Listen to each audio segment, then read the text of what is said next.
to raise money to make sure that we can take underserved kids in our community back to school shopping so they have the supplies necessary to get the proper education they deserve in a respectful way. So after Tim's passing, a lot of people came together very, very quickly to make sure that that was going to happen. So I want to take the opportunity, and there are so many businesses we need to thank. We will get that out on social media because there are literally dozens and dozens of people that responded. But one of the biggest influences in helping us raise a substantial amount of money is Mike Rank and Don Brown. And I'm aware of the work they do in the community because I see it from time to time. These guys are heroes. They deserve a lot of credit for what they do, and these are what we look for in leaders in our community.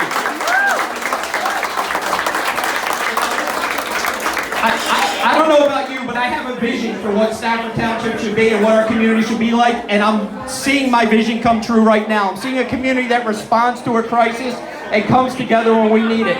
So I am going to turn this over to Mike and Don, and they just have a few words to say, and I hope you will give them your undivided attention. Thank you very much.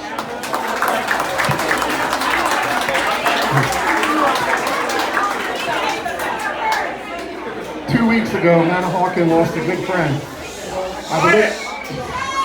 I've been living here for 50 years, and I've never seen a community come together as quickly as it has, and that says a lot about Tim. I want to thank everybody who put this together, especially Eric and Melanie. I know them guys for 30 years.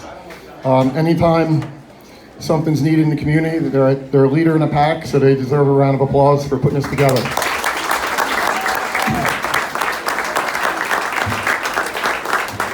About 7 years ago, Melanie's neighbor, Dr. Hegg, got me a gift certificate for a little restaurant that opened up called Surefire Grill. The first time I met Tim, I went in there. He had a steak in each hand.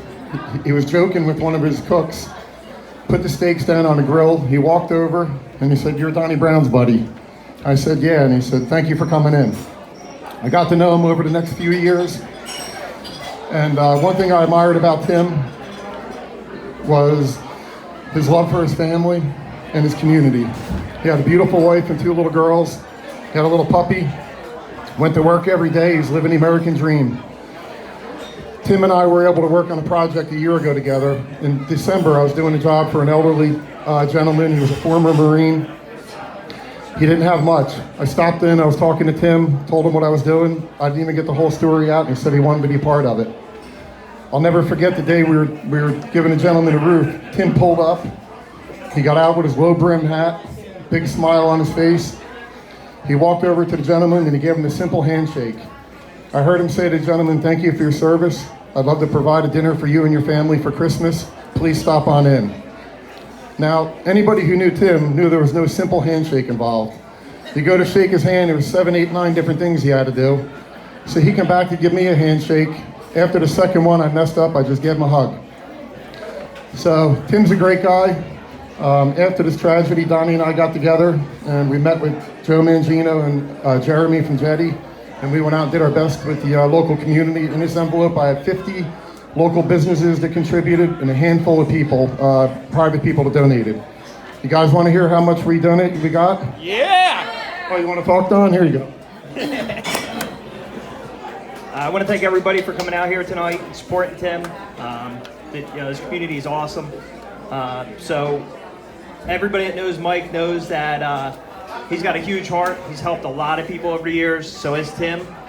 So when Mike got an opportunity to get and try to raise a couple dollars, he basically went through his phone book and called everybody he knows.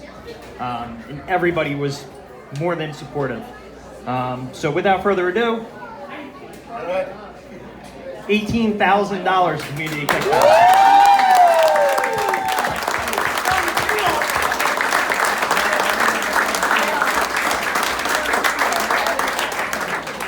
So we talked to Jeremy and we talked to Joe, and we want to keep this going. We don't want to make this a one-year thing. We want to keep going every year. Something different, something the same, just something to honor Tim. So we're hoping that you guys will come out, give your support, and we'll keep this thing rolling. Thank you. One last thing, everybody. Ray is over here from Ray's New York Pizza. Ray and Andy from Frasaro's, both Ray's Pizza and Frasaro's, donated a portion of their profits to the family. They both donated generous to this. They both offered their restaurant to help feed these children free of charge. Also, finally, Small Cakes over on Route 9 in Manahawkin also donated, and they said they'll provide cupcakes for all the kids to finish off the day. So thank you, everybody. All right, so that's amazing. $18,000 in a matter of a couple days from local businesses. That's what I say when, like, I love this community and there's nothing you can do about it. You guys are just absolutely amazing. So we will get the names out there of all those businesses. Obviously, we encourage you to support them. And please give yourselves a round of applause because you guys always step up when we need you. Thank you.